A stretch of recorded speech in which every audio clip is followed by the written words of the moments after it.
I'm in Mark chapter 9, and we're going to start right in 14. Anything I read in reference to that section or that text is right out of your Bible. Mark it up, read your own Bible, and then, of course, any verses I have outside of that will be on the screen behind me.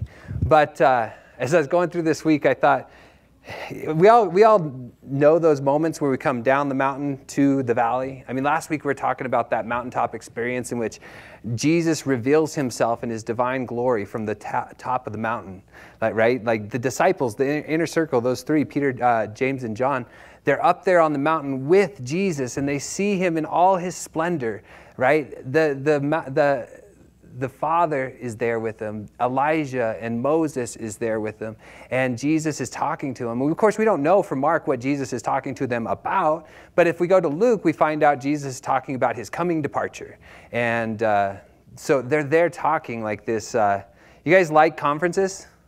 Like summits where you just go and meet with people of like-minded.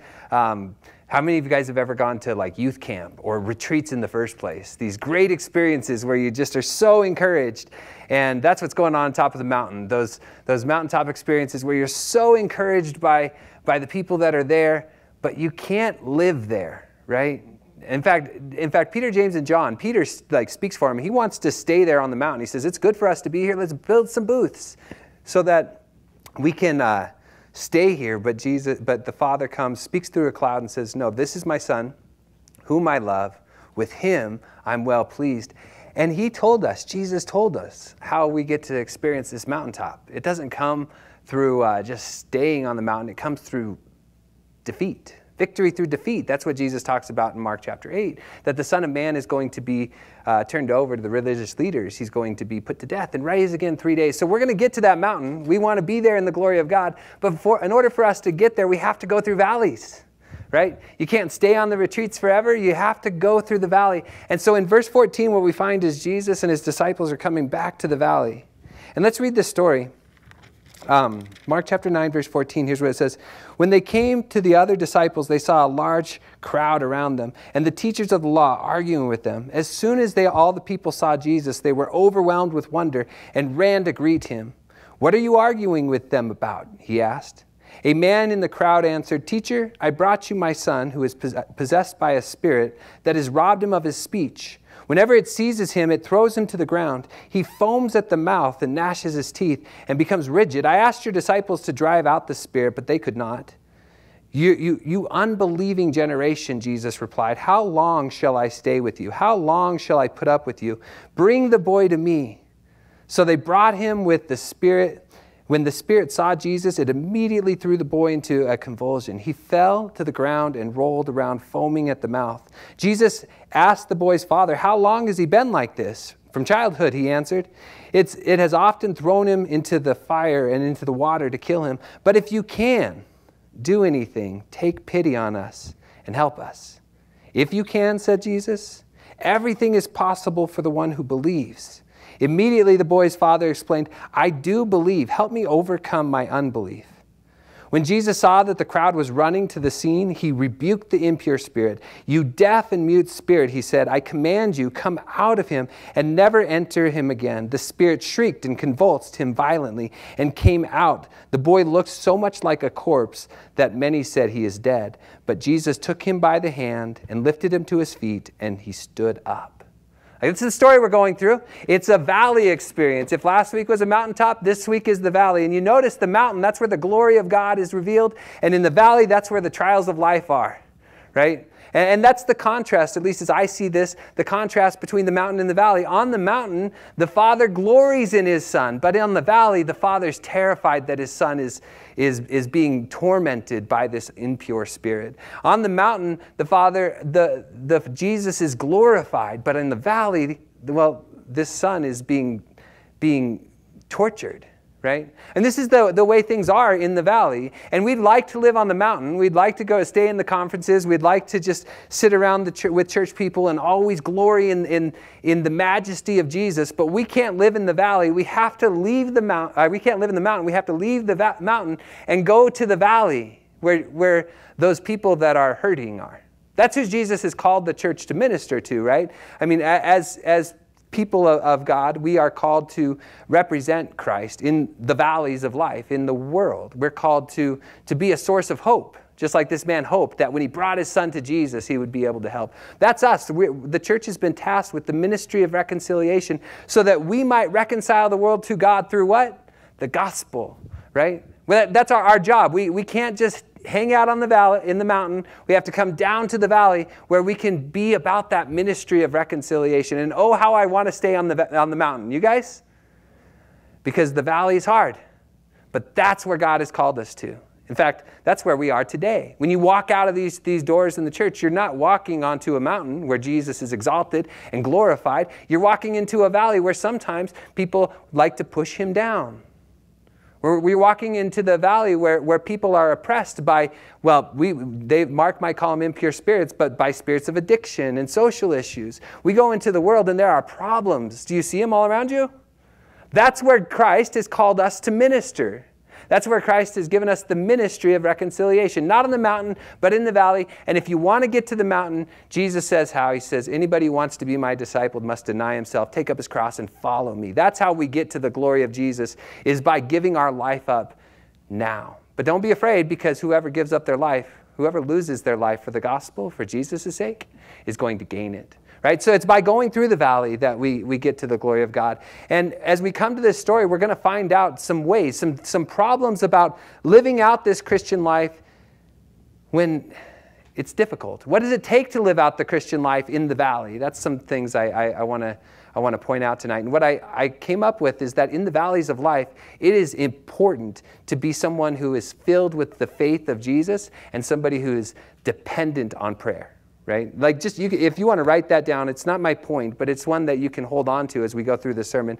To live in the valley, you have to be a person who is dependent on faith in Jesus and dependent on prayer, right? That's what this story is going to show us. And so let's just kind of look at it. My first point is actually worldly distractions hinder faith. You can write that down. Worldly distractions hinder faith. And you see this as soon as Jesus comes from the mountain. Look at verse 14. When they came to the other disciples, they saw the large crowd around them and the teachers of law arguing with them. Imagine that. In the valleys of life, what do you have? Everybody's arguing, right? And I don't know who's arguing, because Jesus says, the text says in Mark, that the disciples are there and people are arguing with them. So this is the picture I have. You guys like boxing or UFC or WWF or something like that? Like, you got this ring, and on one side you have Jesus' disciples, and on the other side you have the religious leaders, and the crowd are just all gathered around just watching the good show, right? Everybody likes a good argument. Otherwise, 24-hour news stations wouldn't be such an important thing in our society, right? So like, everybody likes these good arguments. And so there you are, and the disciples and the religious leaders are arguing and fighting. And the problem is they can't accomplish anything good for this boy as long as they're focused on arguing and fighting. And I don't know who's arguing. Again, look at Mark. It's not very specific about who's arguing with who. I'm assuming it's the Pharisees and the teachers of the law arguing with the disciples. But I wonder if the disciples were arguing with each other, because they had a problem. They weren't able to cast out this demon. And so I can see them, backbiting. You're doing it wrong.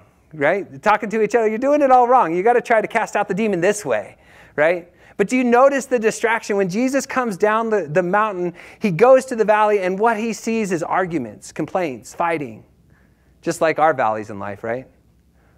And what happens when people argue and complain and fight is it distracts us from our faith, right? Worldly arguments distract us or hinder us from our faith. That's the text, right? Jesus comes down. He saws a large crowd around them, teachers of the law arguing with them. And as soon as all the people saw Jesus, they were overwhelmed with wonder and ran to greet him. So whatever argument's going on, the greatness of Jesus shows up and the argument's over, right? Like, everybody's going to go see what's going on with Jesus because he is that powerful. But in verse 16, it says, Jesus asked, "What are you guys arguing about?" "What are you arguing about?" he asked. A man in the crowd answered, "Teacher, I brought you my son, who was possessed by an impure spirit that robbed him of his speech. Whenever it seizes him, it throws him onto the ground. He foams at the mouth, gnashes his teeth, and becomes rigid. I asked your disciples to drive out the spirit, but they could not." So we find out what they're arguing about, not from the disciples, but from the father who had desperately brought his son to Jesus. Just think about this. We have in our society, in our church, we have parents. that love their kids. I'm a parent that love my kids. Do you know the kind of desperation that I have for my kids? When I earnestly pray for them because I'm worried about them, I'm always worried about my kids, by the way.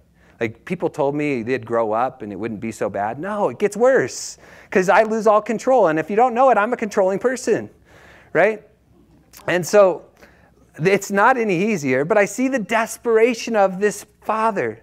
He's somebody who's probably been dealing with his son who has these seizures, an impure spirit that's causing him to be mute. He's unable to speak, and he's falling down and having these seizures. And he's been dealing with this, we'll find out later, from childhood. Imagine the desperation of that father who hears about this Galilean, this man from Nazareth, who has been doing these amazing things. He's multiplied the bread, he's cured the paralytic, he's raised the dead, and he's done these amazing things. He's cast out impure spirits. They always come out with the shriek saying, "What do you want with us, Jesus of Nazareth," or "Jesus, Son of the Blessed One"? Usually when Jesus casts out a spirit, it says something like this. But this man is desperate to find help, and he goes to one place where he's sure he can find it. The text says, "I brought him to you." Right? Verse 17, "Teacher, I brought my son who was possessed by a spirit that robbed him of his speech." Right? I brought you my son. Do you see his hope? I brought to Jesus my son. And what happened? Jesus wasn't there. Now, the only people that were there were the representatives of Jesus, the disciples. And so all this man's hope that his son is going to get some help now rests not in Jesus, but in his representatives, in his disciples. Perhaps they can help. And the disciples can't. Now, I think the disciples should have been able to because, well, you'll find out at the end of the story, they're confused by the fact that they can't cast out this demon. But Jesus has also given them authority to cast out demons. In Mark chapter 6, he sent them in 2 by 2 into towns and to cast out impure spirits. And they seem to assume that they should have been able to do this. And so the disciples are confused about the fact that they're unable to do it. But I wonder if they're unable to do it because they're arguing.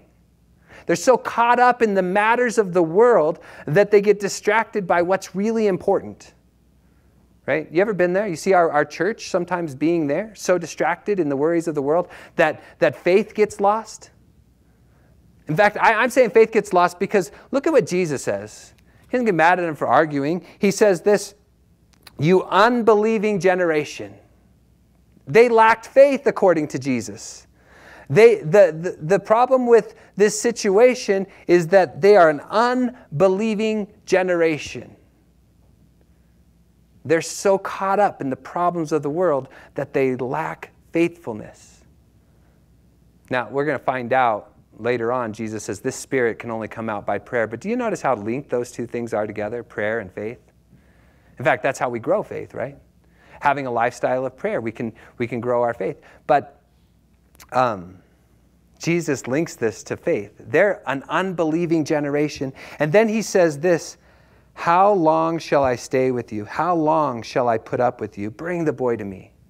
I hear in Jesus' statement something that was said by God himself. And I want to look at it. Numbers chapter 14. And I know I'm jump way ahead, Kathy, but I want to read this text. Numbers chapter 14, verse 11. God gets angry with the people of Israel. And listen to what he says because it sounds so much like what Jesus has said. In Numbers 11 or 14 verse 11, the Lord said to Moses, "How long will these people treat me with contempt? How long will they refuse to believe me, in spite of all the signs I have performed among them?" Do you hear Jesus' words there? His question is, I've shown you so much. Of course, when we're talking about the Exodus account, God has fed them manna from heaven. God has taken care of them when they encountered the enemies. The whole Exodus story is a story of plagues where God delivered the people out of slavery. How many times does God got to show you that he's going to take care of you before you believe it?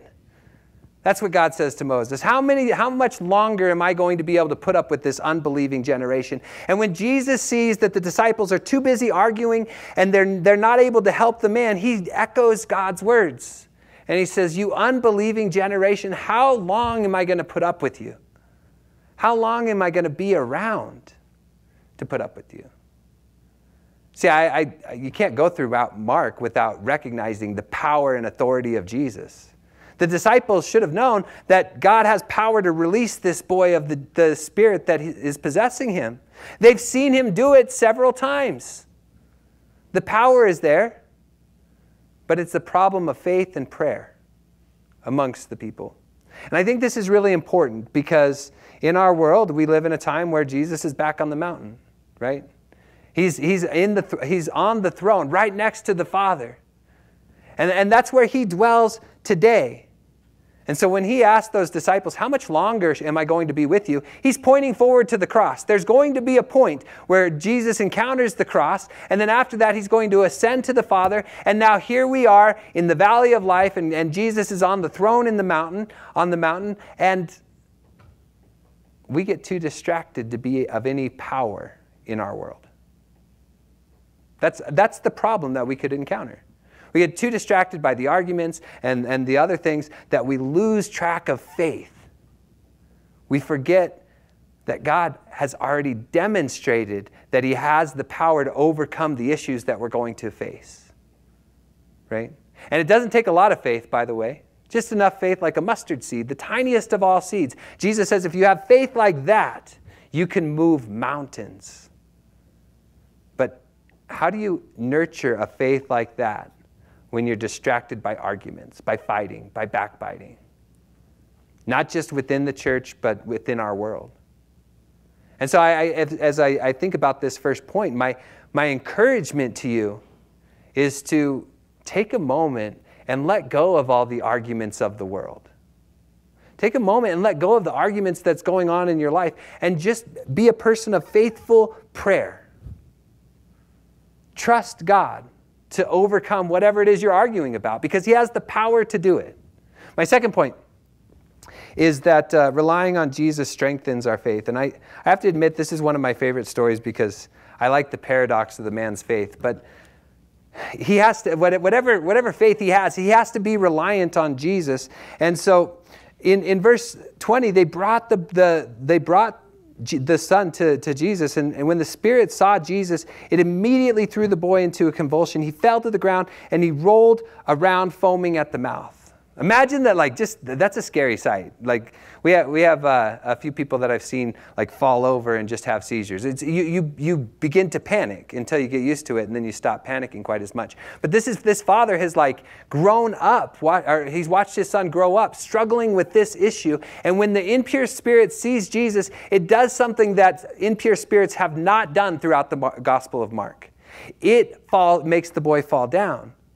Every other time that Jesus has cast out a spirit, well, it usually speaks to Jesus' identity. It usually says something like, "What do you want with us, Jesus, Son of the Most High God, or Son of the Blessed One?" This spirit says nothing. He drops the boy to the ground, and the boy begins to convulse. And Jesus asks, "How long has he been like this?" Listen to the father's reply, "From childhood."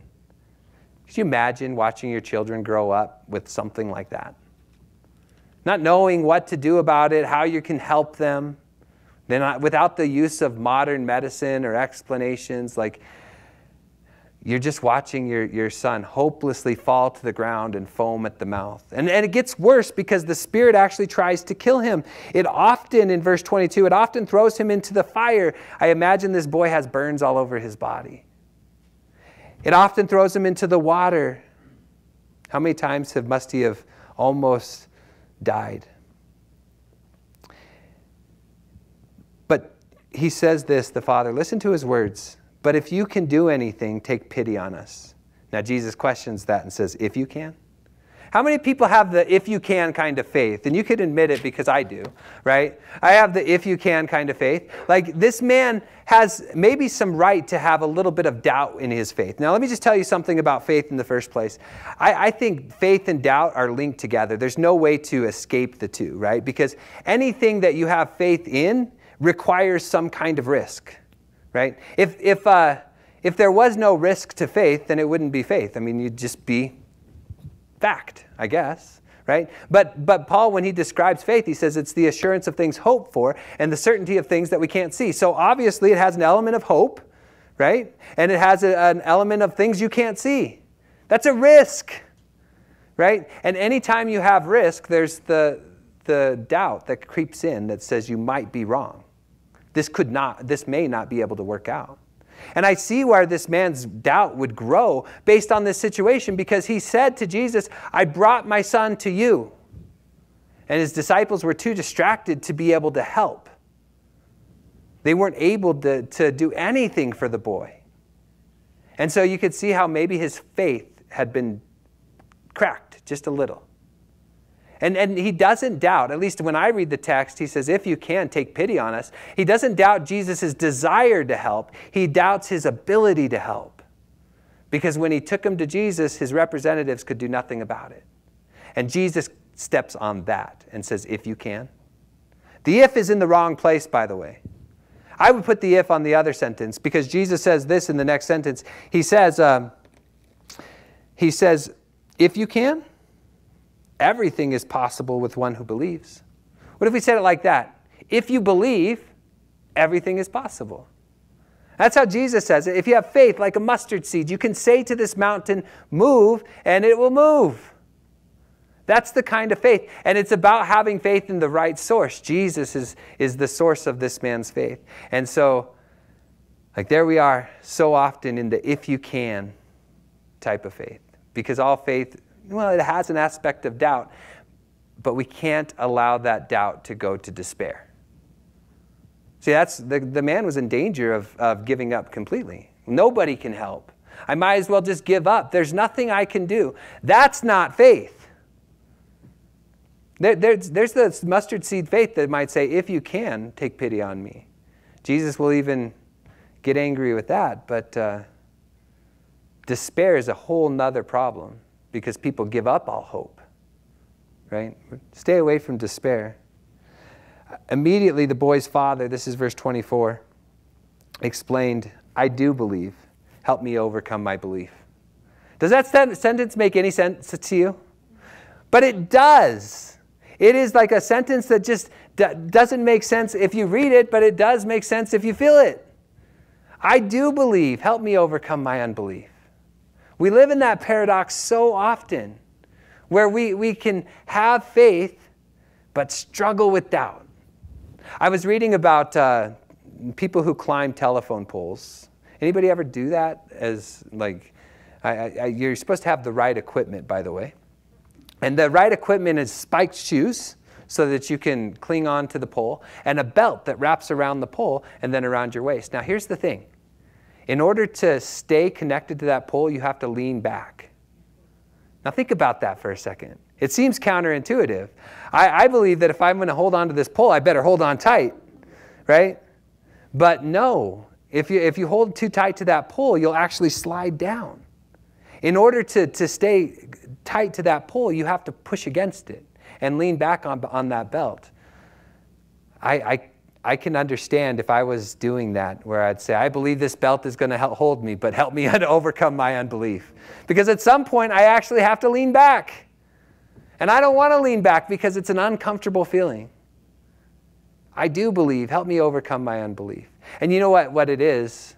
Honestly, you have to take that step. You have to lean back. You have to trust at some point. And whenever you trust, you lean back, you take that step, what you find is your faith will be realized. That belt is going to hold. You're going to stay connected. Jesus is going to come through. Your son, this boy, is not going to be tortured anymore. Jesus has the power to save. Right?